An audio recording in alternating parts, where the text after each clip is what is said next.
Nitrogen आ जाता है, phosphorus, potassium, sunlight, temperature, humidity. हमने इसको इस तरह से डिज़ाइन किया है कि हम इसमें मल्टीपल अदर ऑप्शंस भी ऐड कर सकते हैं। पता है कि गन्ने की फसल के स्टैंडर्ड सेट पॉइंट्स क्या हैं, तो हमारी जब डिवाइस बताती है फॉर एग्जांपल न्यूट्रिएंट वो कम बता रही है तो किसान को उस सेक्शन में न्यूट्रिएंट्स बढ़ाने हैं। वेल ये हर फसल के लिए फ़ायदेमंद है, बिकॉज जितनी भी फसलें हैं वो ज़मीन से होती हैं और वो ज़मीन के पैरामीटर्स पे डिपेंडेंट है, राइट। जी बिल्कुल, इस वक्त हम मौजूद हैं एक इलेक्ट्रिकल इंजीनियर के पास और जिसने एक खूबसूरत किसानों के लिए डिवाइस बनाई है। उस डिवाइस का नाम है ई प्लांट। और वो डिवाइस काम कैसे करती है और किस किस जगह काम आएगी, ये हम बात करेंगे मोहसिन भाई से कि उन्होंने ये डिवाइस कैसे और क्यों बनाई और इसका मकसद क्या है। तो हम मोहसिन भाई से पूछते हैं। मोहसिन भाई, ये बताइएगा कि ये जो आपने शाहकार डिवाइस बनाई है, तो ये इस डिवाइस का मकसद क्या है और इसका फ़ायदा किस किस को है।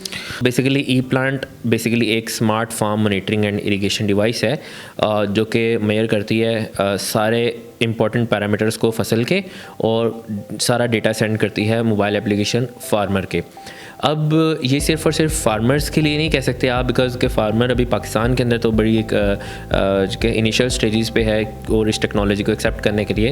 लेकिन हमें पाकिस्तान में जो ये डिज़ाइन किया है ये रिसर्च फार्म्स के लिए, कॉर्पोरेट सेक्टर के लिए, ग्रीन हाउसेस के लिए, कि वो ये सारा का सारा डेटा कलेक्ट करें और इसको मॉनिटर करें और देन वो डिसीजंस लें जो कि ओवरऑल प्रोडक्शन को इन्हांस करने के लिए ज़रूरी हैं। हमारी ये डिवाइस अभी तो 7 इंपॉर्टेंट पैरामीटर्स को मॉनिटर करती है, जिसमें नाइट्रोजन आ जाता है, phosphorus, potassium, sunlight, temperature, humidity.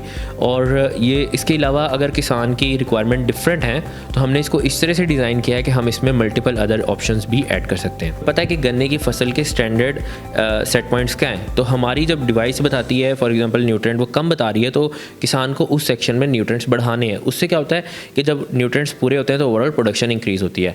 सो बाहर के कंट्रीज़ के अंदर तो ये टेक्नोलॉजीज़ आहिस्ता आहिस्ता इवॉल्व होकर आ रही हैं, लेकिन पाकिस्तान को देखा जाए तो ये भी टेक्नोलॉजीज़ बड़ी एक इनिशियल स्टेजेस पे हैं जो मैं समझता हूँ कि अभी स्टार्ट होंगी। वेल ये हर फसल के लिए फ़ायदेमंद है, बिकॉज जितनी भी फसलें हैं वो ज़मीन से होती हैं और वो ज़मीन के पैरामीटर्स पे डिपेंडेंट है, राइट।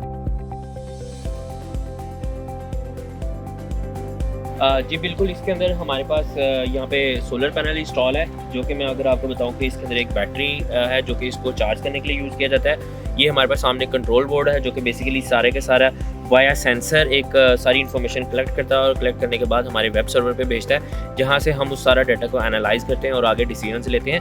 अब ये जो बेसिकली है इसके अंदर जो डाटा आ रहा है हमारे पास, हम हर 10 मिनट के बाद डाटा कलेक्ट करते हैं और लेकिन ये है कि ऑनवर्ड्स हम बैटरी को बेहतर बनाने के लिए 1 घंटे के बाद भी वो डाटा सारा कलेक्ट कर सकते हैं। वो हमारे पास सेंसर लगा हुआ, जो सेंसर है बेसिकली वो सारे के सारे 7 इंपॉर्टेंट पैरामीटर्स हैं जो इस टाइम हम मेजर कर रहे हैं, जिसमें टेम्परेचर है, ह्यूमिडिटी है, नाइट्रोजन है, फॉस्फोरस है, पोटेशियम है, सनलाइट है और पीएच है। ये सारे मॉनिटर कर रहे हैं इंपॉर्टेंट पैरामीटर्स।